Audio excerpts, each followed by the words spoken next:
Hoje a gente está aqui para bater um papo sobre como, atualmente, a informação acabou suplantando a narrativa. Roda a vinheta.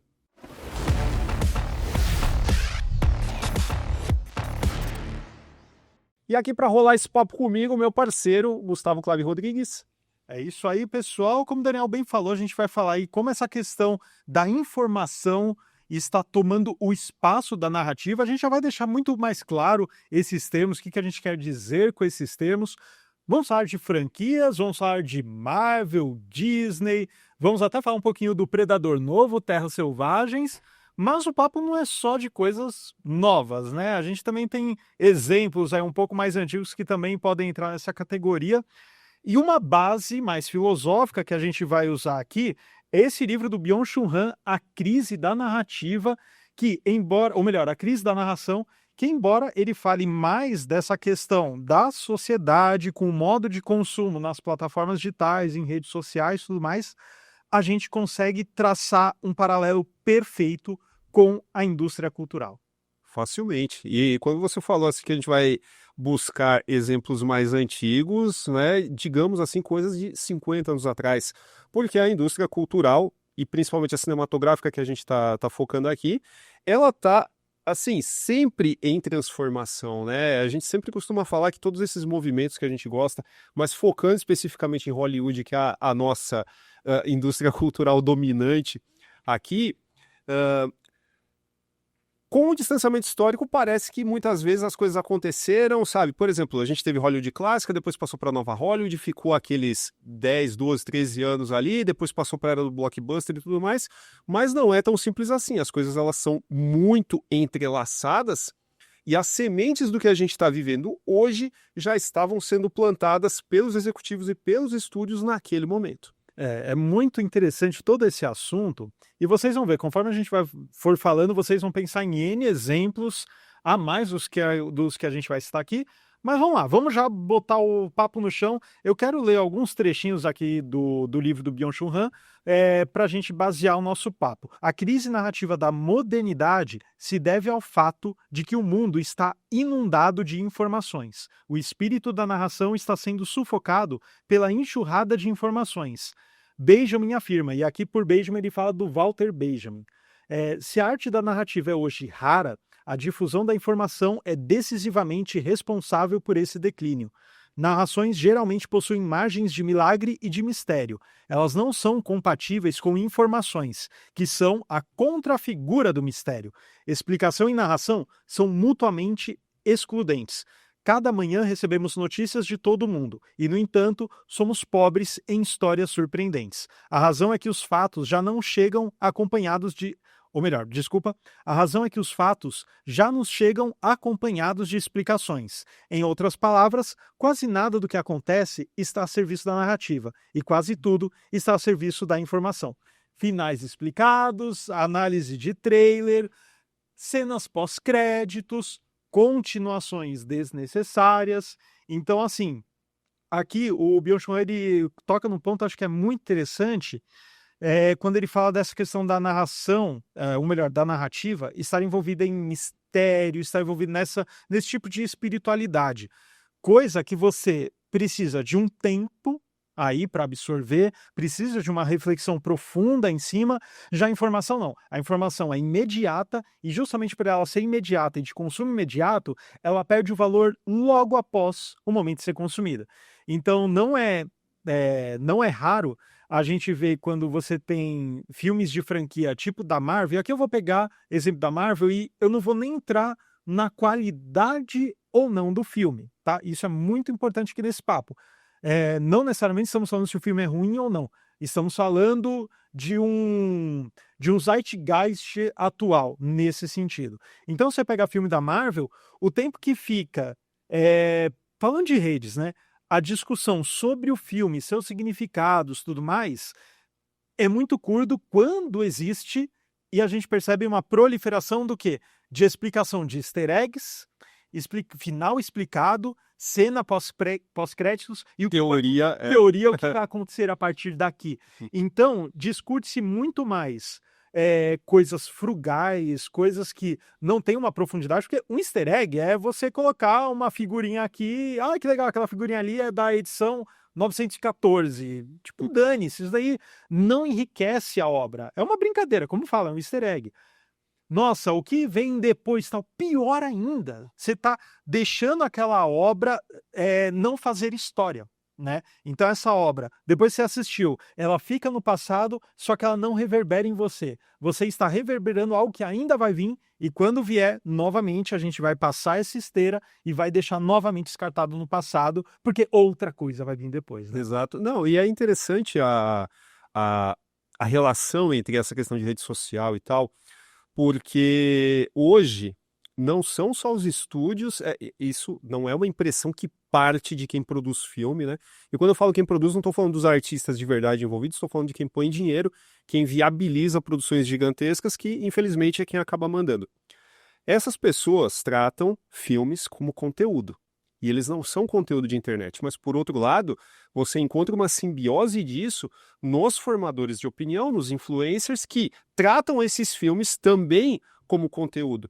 Então, você pega a validade de um meme, por exemplo, sabe? Até o quê? 2 anos atrás estava todo mundo falando que show da Xuxa é esse, né? Hoje, quem é que lembra disso, né? É um negócio que se você colocar numa piada, numa sitcom nacional aí, mas vai pegar, entendeu? E os filmes eles acabaram caindo nessa vala justamente por isso, porque tudo é consumo rápido, né? Tudo é. E por quê? Porque quanto mais rápido você produz, mais rápido você vende, né? Quanto mais descartável for aquilo também, mais você pode enfiar outra coisa nova ali no meio e chegamos aqui, né? Nesse cenário em que não se produzem mais clássicos, né? Não se produzem mais, sei lá. A gente estava até comentando num outro podcast que acho que o único filme esse ano, com potencial, que é aquele filme que dá vontade, que alguma cena gruda na sua cabeça, que dá vontade de você rever pelo menos aquela cena, cara, foi Pecadores. Saído de Hollywood, né? Não sei, talvez tenha algum que eu não tenha visto aí no meio, posso estar sendo precipitado, mas o Pecadores com certeza entra nessa categoria. E, cara, acho que a gente pode direto partir para os exemplos, né? Senão a gente vai ficar desenrolando isso aqui na amargura e... Uma coisa que me incentivou, a princípio, eu ia fazer um vídeo individual sobre isso, porque lá no grupo de apoiadores a gente começou a falar do Predador Terras Selvagens, né?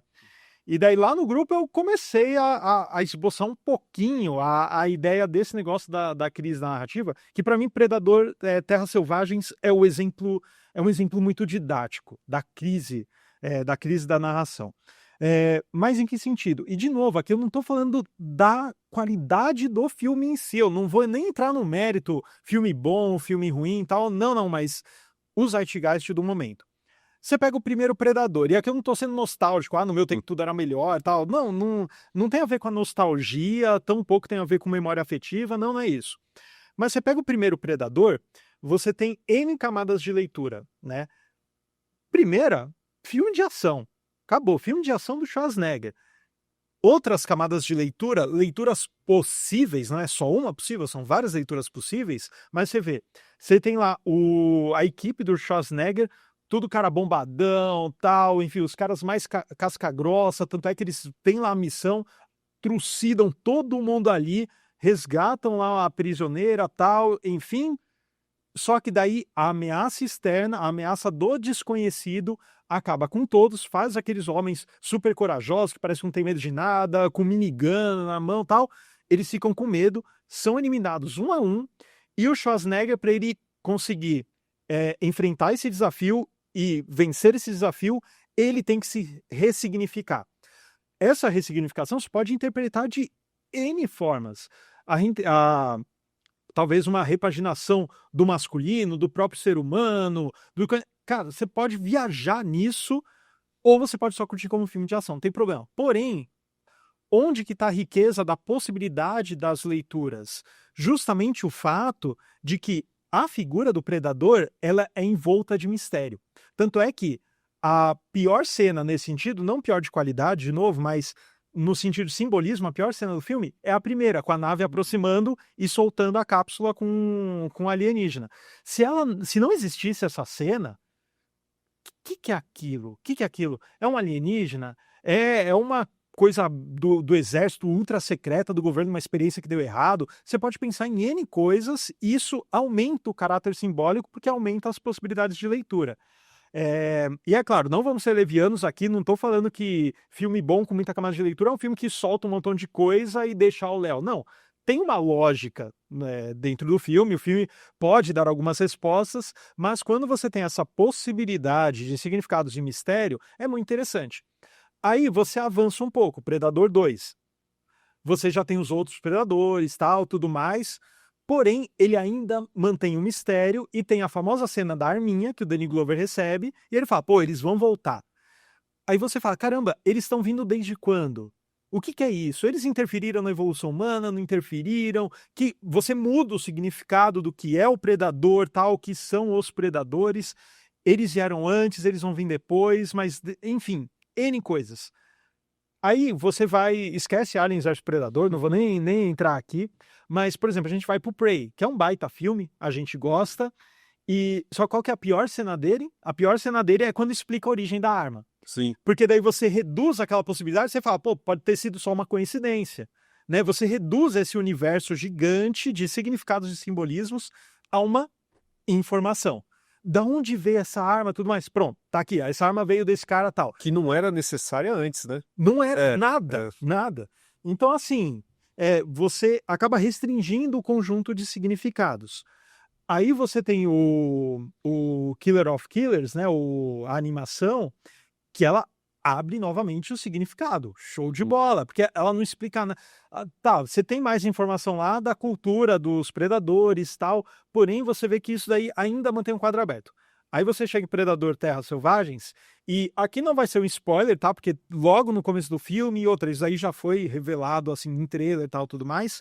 Você tem o nome da raça, embora o nome da raça já tenha sido revelado em quadrinho ou coisa assim antes, né? Os Yautja. Aí os Yautjas têm essa cultura, pá.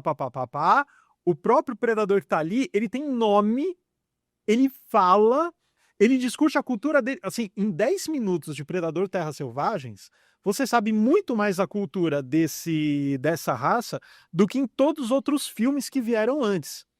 E qual que é a questão aqui? De novo, não estou entrando na questão, então Predador Terras Selvagens é bom ou ruim. Não é essa a questão. Porém, toda a questão de significado, toda a questão de possíveis leituras que você tinha antes vai se perdendo. Porque agora você tem a justificativa do porquê o Predador foi até o Schwarzenegger, por exemplo, porque o Predador foi até o Danny Glover, então todo aquele negócio um pouco mais poético, filosófico, interpretativo, narrativo, se perde em prol da informação.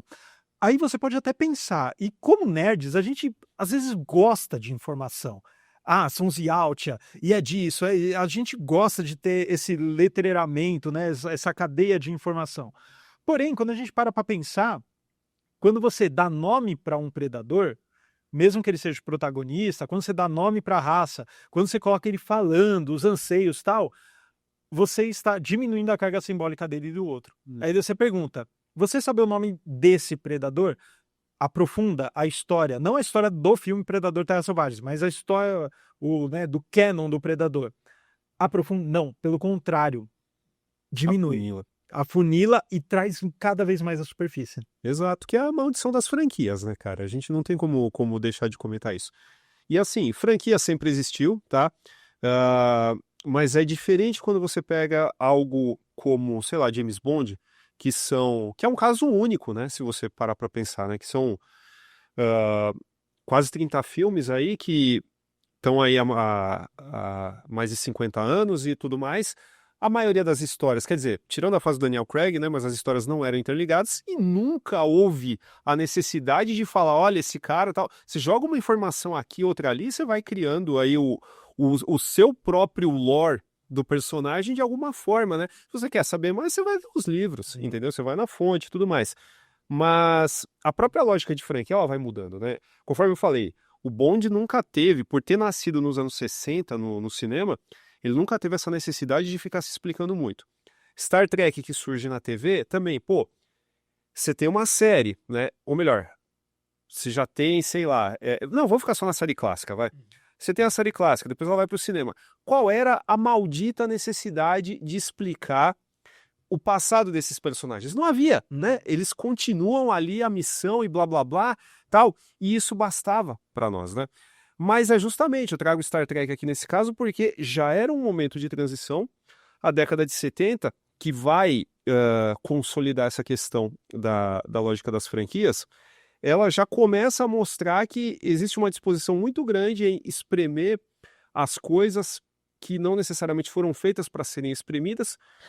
O Operação França, que é um filmaço, precisava de continuação? Não.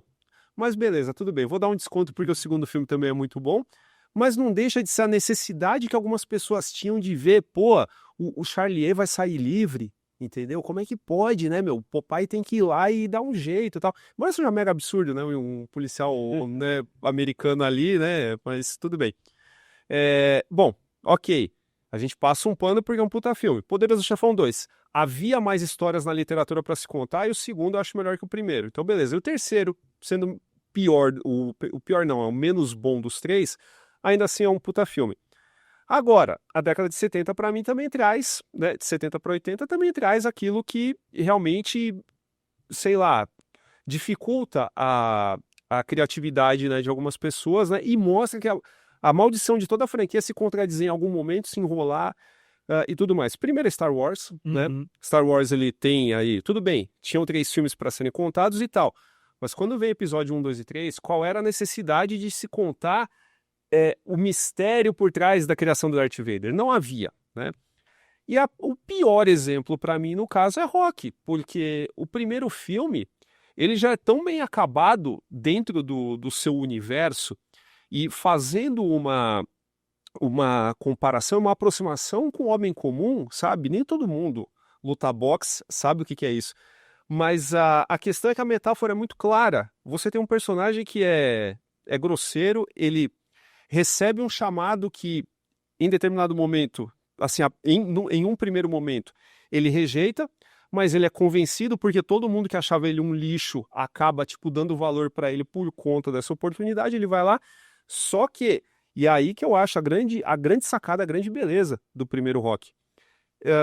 Ele, com toda a inteligência limitada dele, ele percebe que eu não posso vencer esse cara. Entendeu? Isso aqui foi muito aleatório, eu não tô aqui porque eu mereci, eu tô aqui por sorte. E eu não posso vencer esse cara, né? Mas eu posso dar meu melhor, eu posso chegar até o final, ok. E ele vai lá e faz, ok. Então o que aconteceu? Meu, é a melhor catarse do homem comum porque existem coisas na puta da vida que você não vai conseguir fazer nunca. Você, se a gente quisesse ser, sei lá, jogador de futebol profissional amanhã, não haveria como, né? E tá tudo bem com isso, cara. A gente vai fazer aquilo que dá para fazer com a nossa vida naquele momento. E ok, tanto que o final original de Rock, ele era um pouquinho mais pessimista, que era o Rock e a Adrian se afastando daquele mundo, saindo pelos fundos sem uma aclamação, né? Mas o filme acaba sendo mais feel good e tudo mais, ok. Aí qual é... Não existe, né? Mas cria-se a necessidade do Rock voltar, né, cerca de 4 anos depois, né, com Rock 2, eu não lembro se é 79 ou 80, mas enfim. E aí o que acontece? Você tem que estar consagração, né? Você tem que estar consagração porque aquele cara que apanhou tanto no primeiro filme, ele precisa virar campeão mundial. Embora isso não faça o menor sentido pro personagem que foi apresentado no primeiro filme. E aí o terceiro ele vira o self-made man. É o sonho americano, porque o cara que saiu do nada virou um milionário adorado por todo mundo, né? O 4 eu não vou discutir, o 5 menos ainda. O Balboa ainda tenta recuperar essa essência, eu acho que ele tem algum sucesso nisso, mas ainda assim, eu sustento que ele não precisaria existir. E eu nem tô falando que eu não gosto dos filmes, tá? Até gosto. Mas eu tenho que ser honesto comigo mesmo e falar, cara, só precisava existir esse. Entendeu? Não, com certeza. Não, e acho que isso deixa muito claro que, novamente, não é a questão de gostar ou não gostar. A questão é o zeitgeist da indústria cultural. Porque antes ainda, até você falou do Poderoso Chefão, tal, tudo mais, Operação França, são filmes ainda a continuação, mas que elas não fazem com que o primeiro perca significado. Mesmo explicando, você ainda tem várias outras camadas profundas, tal, e isso é sensacional. Coisa que, conforme vai passando tempo, as continuações estão sendo feitas para preencher lacunas que não eram para ser preenchidas. Um exemplo que vira e mexe a gente fala aqui, Blade Runner 2049, que, assim, é bem filmado, é bem atuado, porém o roteiro é um desserviço à intelectualidade, mas como é muito bem filmado, é o Denis Villeneuve, como é muito bem filmado, muito bem fotografado, tal, ele engana muita gente. Só que assim, é um filme que, além dele não ter muito simbolismo, ele não tem quase nada de simbolismo, vamos ser bem francos com relação a isso. E ele detona os simbolismos do anterior. Sim. Isso tem que ser falado, revelando muita coisa que não era para ser revelado, porque a não revelação é o que deixava a gente com aquela sensação, né? Então, assim, poxa, você termina de assistir Blade Runner, se você tem um Blade Runner 2049 na sua cabeça, a sensação do primeiro já não existe mais, né? E daí, partindo para exemplos muito mais didáticos que esse, filme de herói, por exemplo, você vê, ninguém discute, por exemplo, mais Homem de Ferro 2, 3, assim, não tem nenhuma discussão, pelo menos aprofundada, não tem. Mas a gente ainda discute Cavaleiro das Trevas, Sim. do Nolan. Cara, a gente discute até. Outro dia a gente tava trocando mensagem no WhatsApp no domingo à noite sobre o Guardiões da Galáxia 1. Uhum. Meio que na zoeira, mas estava, né? Por incrível que pareça, ninguém tá falando que o James Gunn é o maior um gênio nem nada. Mas, cara, pra você pegar esses 3 filmes e falar que dentro de um conjunto de sei lá quantos filmes, cara, esses aqui ainda vale, pô, ainda tenho vontade de rever, ainda tenho vontade de comentar determinado detalhe, não sei o que lá. Cara, é porque o negócio tá muito nivelado por baixo. Sim. Não, com certeza. Você pega esses exemplos que eu falei, Um Homem de Ferro 2, não sei o quê, são filmes que você vê, eles não têm simbolismo algum, eles têm informação. Só. O que aconteceu com o Tony Stark depois disso? E ele ficou mal, doente, quase morreu, mas tá aí. O que aconteceu com as armaduras? Não sei, é só informação, não tem profundidade alguma. E daí quando a gente fala do Cavaleiro das Trevas, do Nolan, poxa, tem. Batman Begins, cara. Batman Begins, o terceiro filme, e de novo, você pode gostar ou não gostar, o terceiro filme da trilogia, cada tempo que passa eu vou gostando menos. Porém, ainda assim, é um filme que eu poderia odiar, mas ainda teria leituras interessantes para fazer. O segundo, mesma coisa, o primeiro, mesma coisa. O problema é quando você tem um filme que você não tem mais leituras possíveis para fazer, porque ele é tão superficial. E, de novo, você pode curtir. Você pode curtir a vibe e tal, não tem problema nenhum. A questão aqui, o problema é justamente, como a gente já falou, o zeitgeist do momento. E daí aqui eu vou pegar outra passagem do livro, do Byung-Chul Han, que acho que entra bem nisso daí que a gente está falando. Ele coloca aqui, a comunicação é cada vez mais controlada de fora para dentro. Ela parece obedecer a um processo automático, maquinal, controlado por algoritmos e do qual não somos conscientes. No regime de informação, as palavras de George Buchner ainda soam válidas. Somos marionetes cujos fios são puxados por poderes desconhecidos. Não somos nada. Nada nós mesmos. E isso é muito legal que ele coloca aqui, porque você pode até falar, não, mas eu tenho minha própria playlist, não sei o que, eu não vou no algoritmo e tal. Mas o problema é a sociedade. Quando você pega, exemplo, streaming, você pega esse modo de consumo atual. Pega o mundo de dados das pessoas consumindo. Ela começou a ver uma coisa, uma série, um filme, não sei o quê. Se ela fica um pouquinho entediada porque o negócio está meio lento, o que ela faz? Ela muda. Isso, no cinema, você não tem isso. No cinema a pessoa pagou a entrada, dificilmente ela vai abandonar no meio do filme. Ela pega, vê até o final, gostando ou não gostando. Mas ela, normalmente, na maioria das vezes, ela vai ter a experiência completa. No modo de consumo atual, no streaming, do digital, tudo mais, é difícil você ter a experiência completa. E eu digo isso até um meia-culpa. Às vezes eu boto alguma coisa lá para ver, às vezes eu até abandono, assim, para ver outra coisa, tal. Então imagina pessoas que talvez tenham menos apreço a esse tipo de arte do que eu. Vão abandonar muito fácil. E qual que é o problema? Então você tem esse mundo de dados mostrando que as pessoas estão abandonando tais obras no começo, e as que elas não estão abandonando, acontece explosão, tiro direto no começo, uma cacetada de informação no começo, e isso mantém elas ligadas ali, o gancho final, não sei o que lá. Qual vai ser a tendência das produções novas? Seguir a mesma fórmula para não ter esse abandono. Qual que é o problema? Se você não tem um momento de contemplação daquela obra, um momento de digestão daquela obra, e digestão não digo você terminou de assistir e fica pensando nela. Durante a obra você tem esses momentos. Agora, se você é direto, suplantado por verborragia, explosão, mega acontecimentos, tal, e você não tem um tempo de contemplação daquilo, então isso se torna cada vez mais descartável. Pode te dar inúmeras catarses, uma atrás da outra, porém, depois o negócio vira pó, né? Exato. Literalmente. Virou a plataforma de streaming, ela virou um YouTube, né? Que é o que a gente faz, cara. Você para às vezes na hora do almoço, deixa eu ver, coloca aqui, deixa eu assistir qualquer coisa de 10 minutos e tal. Se for ruim, você vai sair fora. Mas aquilo ali é um conteúdo, caramba, não é uma obra de arte, né? E tratar o filme dessa forma realmente é complicadíssimo. Eu também já abandonei filme em streaming, não vou falar que eu também, pô, nossa, eu sou tão puro que eu assisto qualquer porcaria. Somos maculados. Não tem como. Mas, cara, via de regra, principalmente os filmes que a gente tem em mídia física, cara. Nenhum deles eu falo, puta, isso aqui eu não vou ver, não vou, sabe, Sim. coloquei aqui. Porque a gente ganha muito filme, a gente investe em muito filme desconhecido e tal. Às vezes a gente compra um box por causa de 3 filmes, vem mais 3 filmes ali do mesmo segmento que a gente não conhece, pô, eventualmente a gente vai assistir. E dificilmente eu vou parar. Eu posso demorar 3 dias pra ver o filme, mas eu vou ver até o final. Não, e é engraçado. Bom, a gente falou dos exemplos didáticos, né? Então, uma Marvel da vida, tal.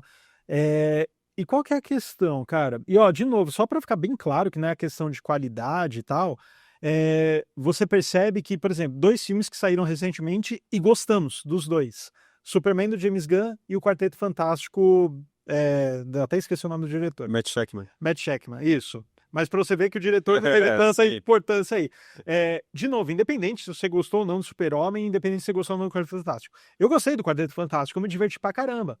Porém, é um filme que eu tenho que forçar muito a barra para fazer leituras mais aprofundadas. Já o Super-Homem do James Gunn, não. É um que ele possibilita novas leituras. Tanto é que você termina o Super-Homem do James Gunn, você pode ter curiosidade como o resto do universo DC vai se desenvolver. Porém, se não acontecer nada, se o James Gunn sair da DC, a DC fala, quer saber, não vamos mais fazer filme, esquece, vocês fiquem só com a Marvel. Não, você não sente que falta algo. Exato. Você não sente que falta algo. Talvez com a série do Pacificador, segunda temporada, você sinta, eu não sei porque eu não vi até o final, então não sei. Mas o filme em si, a obra Superman do James Gunn, goste ou não, ele é autossuficiente. Mesmo tendo personagem, Lanterna Verde e tal, não sei o quê, você não sente que precisa de um filme explicando esses caras, você não sente nada disso. O Quarteto Fantástico, ele já... Eu sinto que falta coisa. Termina lá, não, precisa de mais coisas e tal, só que daí a minha necessidade de mais coisas não é pelo lado simbólico, é pelo lado da informação. Porque ele abriu uma possibilidade com a maldita cena pós-créditos, né, que a cena pós-créditos no Superman é uma brincadeira, né? Só pra você ficar até o final e dane-se. Mas o do quarteto não, né? É a preparação pra algo maior. Exato. E qual que é o problema? Você fica nessa questão, sempre promete. Quando você promete algo maior, você já tá falando que o que você fez já não é tão grande coisa. Então já é uma... é algo muito autofágico isso, né? Ó, não fica aí que a gente vai te mostrar uma coisa melhor ainda, tal. Primeira coisa. E segundo, você percebe que o filme ele também teve uma limitação simbólica ali. O risco não é tão risco assim, né? Então, e isso é um grande problema quando você vai analisar o filme. Aí você pode até falar, não, mas a força da mãe, da representação da mãe na forma da Sue e tal, isso tá muito na superfície. Isso o filme gospe. E daí, por que eu quis falar do Quarteto Fantástico? Porque daí vamos sair um pouco do didatismo e vamos ir para outras coisas que são mais sutis. Uma vez eu falei para você que eu queria fazer um vídeo falando da falta de coragem em filmes de terror atualmente. Mas eu queria focar na estética, na fotografia, que os filmes estão muito, muito claros, parece tudo feito no Projac. E assim, não que a fotografia esteja ruim, mas você pega alguns filmes, como por exemplo, o Faça Ela Voltar e o... Como é que veio? O Weapons, A Hora do Mal, né? Isso. Que veio aqui. Cara, o tratamento de cor, enquadramento, cara, tá a mesma coisa. Tá tudo a mesma coisa. Tem pouco escuro nesses filmes, por exemplo. Tem pouco claro escuro, tem pouco trabalho de luz, parece que assim, iluminaram tudo e tal. Tô falando que os filmes são ruins? Não tô falando que os filmes são ruins. O Faça Ela Voltar eu gostei, Hora do Mal não gostei definitivamente, porém eu estou colocando eles na mesma caixinha aqui, por quê? Porque o que era para eles terem de carga simbólica, algo mais aprofundado, para uma leitura mais aprofundada, está cada vez mais na superfície. Então, temáticas de trauma, temáticas sociais, tudo mais, que são temáticas importantes, são temáticas interessantes, mas elas estão sendo colocadas tão na superfície dos filmes que viraram mais informação do que narrativa. Nosso clique com Jordan Peele é isso, porque não tem nada de sutil nele. É quase como carta aberta, né? São panfletos assim que ele coloca, e de novo, não estamos falando que a pauta é inválida, que a pauta não é importante, porém, é tão extrapolada, é tão na superfície, que quando você vai fazer uma leitura mais profunda, não tem, porque ele colocou tudo aqui, né? E isso é um reflexo dos tempos, né? Infelizmente. Vou pegar aqui outra passagem do Byung-Chul Han, que acho bem interessante e acho que fundamenta isso que a gente está falando. Ele coloca assim, eles no sentido, ele fala muito de rede social, stories, tal, tudo mais, né? Eles não possuem duração narrativa, são meras sequências de fotos momentâneas que não narram nada. Na realidade, eles não passam de informações visuais que desaparecem rapidamente. Nada permanece. A limitação temporal cria um efeito temporal especial. Ela evoca uma sensação de impermanência que cria uma sutil compulsão para se comunicar mais. E daí ele continua. O Phono Sapiens, que ele chama, se rende ao momento, à soma das realidades momentâneas de vivências que vêm e desaparecem uma após a outra. É exatamente o que você falou da questão das franquias, Marvel, Disneyização e tudo. Elas não são um meio de narração, mas um meio de informação. Funcionam de forma aditiva e não narrativa. O dispositivo técnico das plataformas digitais por si só não permite uma praxis narrativa e demorada. É exatamente o que a gente tá falando aqui. Então, tem essa substituição da narração pela informação. E isso faz muito sentido no que você estava falando antes, de fazer produtos descartáveis porque você tem que consumir o próximo. Se você faz um filme que tenha muita narração, no conceito que o Byung-Chul Han coloca, você tem o quê? Você tem um tempo demorado, possibilidade de leitura, você reconsome aquele produto mais vezes. Então, filmes que a gente ama e a gente revê várias vezes, tem aqueles que são memória afetiva, mas tem aqueles que não é só memória afetiva, a gente tem coisa a mais, tem coisa a mais. E às vezes isso é tão forte que a gente se apega de forma tal que a gente deixa de consumir outras coisas. Eu vou pegar um exemplo muito especial pra gente, que é Pontes de Madison, do Clint Eastwood. Eu amei o filme, e esse filme ele é muito especial pra mim, e teve uma época que eu tava correndo atrás do livro. E tem peça também e tal, aí eu até salvei o link de peça inteira no YouTube e tal, pra assistir depois. Aí eu não tava achando o livro em sebo e tal, aí chegou um momento, eu tive uma epifania, que eu falei, cara, eu não posso ir atrás do livro, eu não posso ir atrás da peça. O filme ele é tão especial pra mim que eu quero ficar com a sensação do filme, eu não quero que essa sensação seja maculada por nada. E assim, o livro pode ser melhor, a peça, mas eu não tô falando de melhor ou pior, eu tô falando de sensação, é outra coisa. E eu, por escolha própria, falei, não, eu não vou atrás de mais coisas sobre isso aqui, eu quero ficar com essa sensação. Isso para o mercado é péssimo. Sim. Para o mercado é péssimo. Então, se você faz um filme, uma obra de arte, que a pessoa demoradamente ali, analisando, discutindo, e não sai daquele escopo para consumir o próximo, você não tem mais a indústria, né? Você não tem mais o mercado, né? Exatamente. Não, porque basicamente o que a gente está falando aqui nada mais do que ter um relacionamento mais de boa com a arte, né, cara? Não ser um negócio assim, sabe, que ceder ao FOMO, né, o Fear of Missing Out, né, querer consumir tudo, saber de tudo e tal. Os lances da Marvel eu já desencanei há muito tempo, cara, muito antes de Ultimato, já tinha parado de ver os filmes, falei, cara, na boa, eu volto quando tiver pra terminar, sabe, quando for o final da festa e tudo mais. E, cara, basicamente, eu acho que a gente tem que levar isso com tudo, porque é tanta coisa hoje, o tempo é um bem tão precioso hoje, que, sei lá, você não vai querer Por mais que você seja fã de Alien, por exemplo, como nós somos, né? Cara, eu dropei o Alien Earth por causa de várias coisas que a gente tá comentando aqui, entendeu? Uma delas é a maldita mania de algum personagem falar pro público e não falar, não mandar o diálogo para quem ele deveria estar falando naquele momento. Então a fala sua deslocada e tudo mais, entendeu? Eu, sinceramente, eu não quero ser arrogante, cara, mas eu me sinto roubado nesse momento, porque acabei de falar que o tempo é tão precioso e tão caro hoje, né? E aí você senta lá pra um cara, tipo, te tratar como idiota, entendeu? Tem tantas coisas no mundo, cara, tantas coisas, eu digo assim, quando eu falo conteúdo, tá? Entendo agora como conteúdo artístico de verdade, não como conteúdo de internet. Existe tanto conteúdo hoje e tanta coisa, mesmo para quem não coleciona mídia física como nós, que é estatisticamente impossível que você não encontre alguma coisa que realmente valha seu tempo, né? Que não seja motivado por algoritmo, por big data, por modinha, por meme, nem nada disso.